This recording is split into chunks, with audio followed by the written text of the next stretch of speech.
आज की क्लास में आप सभी का स्वागत है। आज हमारे अध्ययन का विषय है कंपनी के वित्तीय विवरण।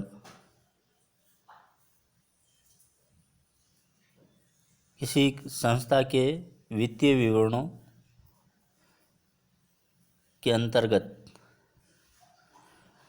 आने वाली मदों का विश्लेषण करना और उनका निर्वचन करना। कंपनी अधिनियम 1956 की संशोधित अनुसूची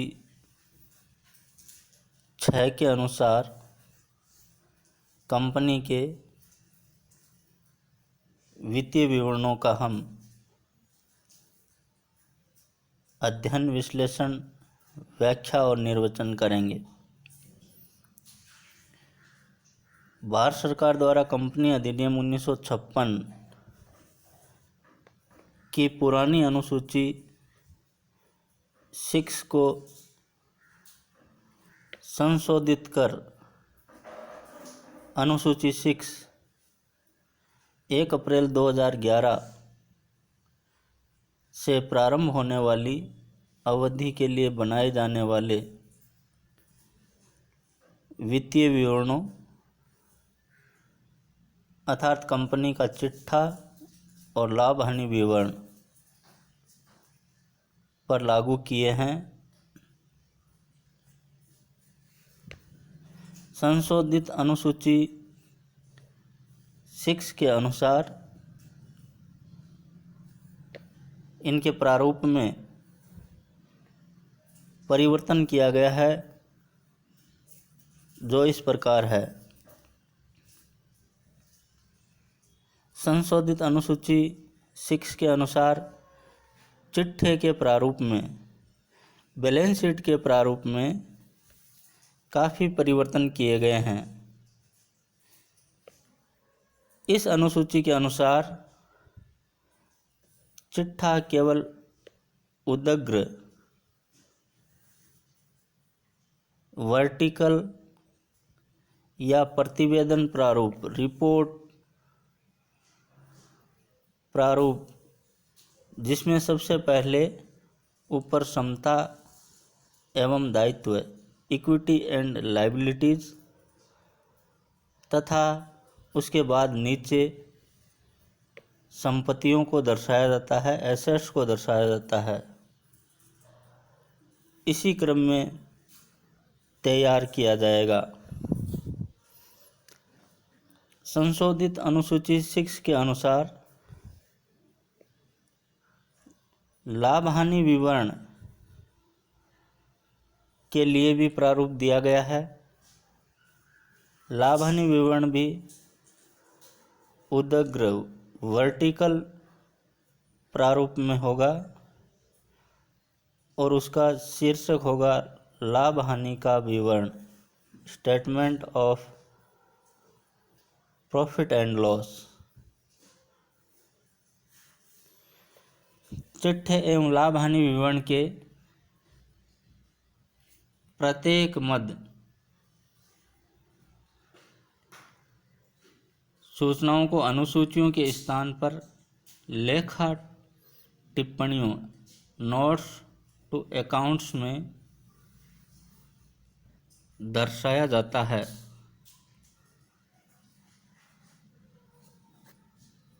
कंपनी अधिनियम 1956 की संशोधित अनुसूची 6 के भाग 1 में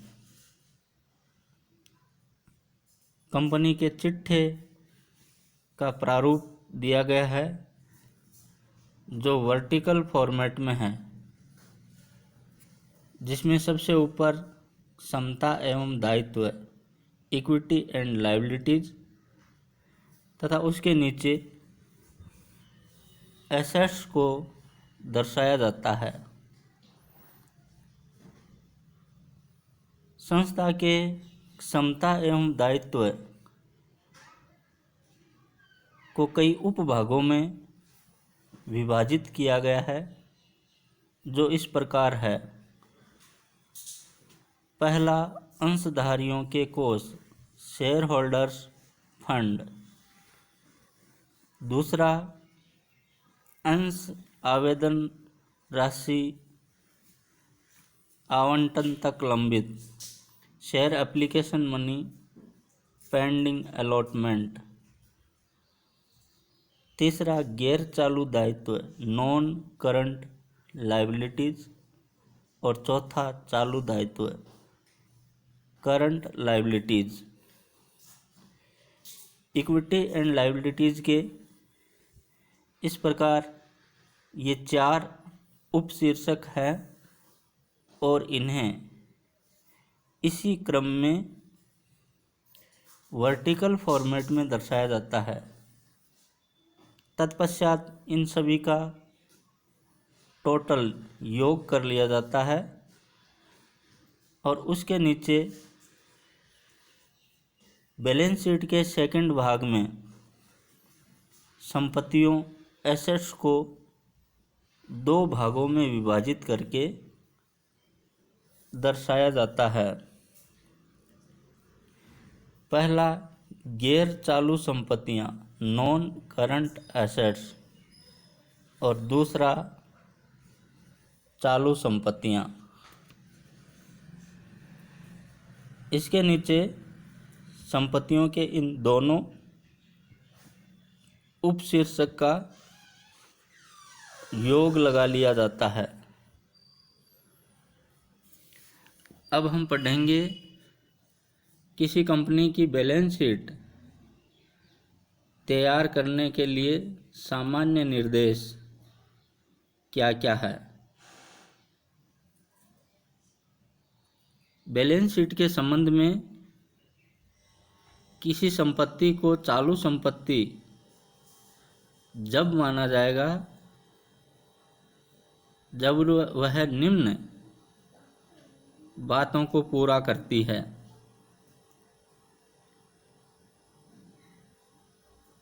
यह संपत्ति कंपनी के सामान्य परिचालन चक्र अवधि में वसूली योग्य होनी चाहिए अथवा बिक्री या उपयोग के लिए निर्दिष्ट हो या अलग कर दी गई हो, तभी इसे चालू संपत्ति माना जाएगा। इस संपत्ति को मुख्यतः व्यापार के लिए रखा गया हो, इसकी प्रतिवेदन तिथि के 12 माह पश्चात वसूल किए जाने की अपेक्षा की जाती है। जब तक इस संपत्ति का विनिमय अर्थात लेन देन प्रतिबंधित न हो, इसे नगद या नगद तुल्य नगद के बराबर माना जाता है अथवा उसका उपयोग प्रतिवेदन तिथि के पश्चात कम से कम 12 माह के लिए किसी दायित्व के शोधन के लिए किया जाता है। इस प्रकार उपर्युक्त दी गई बातों को ध्यान में रखते हुए चालू संपत्ति की गणना की जाती है और अन्य सभी संपत्तियों को गैर चालू संपत्तियां नॉन करंट एसेट्स में वर्गीकृत किया जाता है।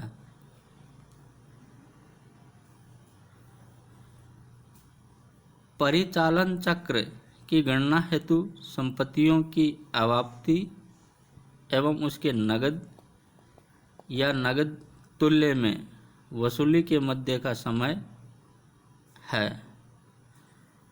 जहां सामान्य परिचालन चक्र अवधि की पहचान नहीं की जा सकती, वहां इसे 12 माह की अवधि माना जाएगा। अर्थात एक संस्था या कंपनी का परिचालन चक्र सामान्यतः 12 महीने की अवधि को माना जाता है। इसी प्रकार हम चालू दायित्वों में किन किन मदों को सम्मिलित करेंगे, इसके भी कुछ मापदंड दिए गए हैं जो इस प्रकार से हैं। कंपनी के सामान्य परिचालन चक्र में इसका निपटारा किए जाने की आशा की जाती है, अर्थात ऐसे दायित्व जिनका भुगतान 12 माह की अवधि में कर दिया जाता है चालू दायित्व माने जाते हैं। इसके अलावा चालू दायित्व वो होते हैं जो व्यापार करने के उद्देश्य से रखे गए हों। कंपनी के पास प्रतिवेदन तिथि के पश्चात कम से कम 12 माह के लिए दायित्व के समाधान को स्थगित करने का बिना शर्त अधिकार नहीं है। किसी दायित्व का प्रतिपक्षकार की इच्छा पर समता प्रलेखों के निर्गमन द्वारा निपटारा उसके वर्गीकरण को प्रभावित नहीं कर सकेगा। इसी प्रकार ट्रेड रिसीवेबल व्यापार प्राप्य को व्यापार प्राप्य ट्रेड रिसीवेबल तब माना जाएगा जब वह सामान्य व्यवसाय संचालन में बेचे गए माल अथवा दी गई सेवाओं के बदले देय राशि के संबंध में हो। व्यापार देय ट्रेड पेएबल तब माना जाएगा जब वह सामान्य व्यवसाय संचालन अर्थात 12 महीने की अवधि में क्रय किए गए माल अथवा प्रदत्त सेवाओं के बदले शोधन किए जाने से संबंधित हो। इस प्रकार आज हमने कंपनी अधिनियम 1956 की संशोधित अनुसूची 6 के भाग 1 के अनुसार चिट्ठे के प्रारूप का अध्ययन किया और बैलेंस शीट की मुख्य मदें कौन कौन सी है और उनको बैलेंस शीट के उदग्र वर्टिकल फॉर्मेट में किस प्रकार से दर्शाया जाता है, इसके संबंध में अध्ययन किया।